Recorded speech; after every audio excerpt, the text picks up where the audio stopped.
Hello guys and welcome back. Today I'll show you how to bypass EA anti-cheat.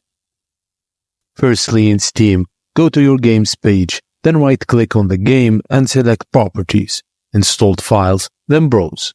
Exit Steam completely. Now, in the games directory, go to the Steam Apps folder. Find App Manifest 18.49.25.0.acf file and open it in a text editor.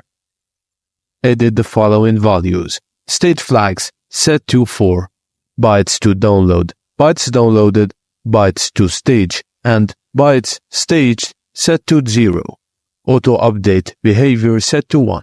Save and back up this modified file where somewhere safe, as Steam may revert it after detecting updates.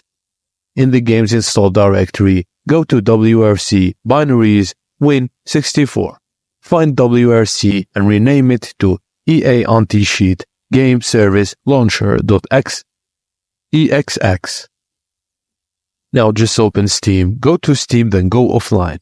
Then exit Steam, replace the app manifest file with your backed up version, then reopen Steam and it will start in offline mode. Just launch your game.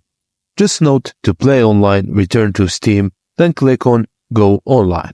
And that's it guys. Thank you for watching and please don't forget to like and subscribe for more.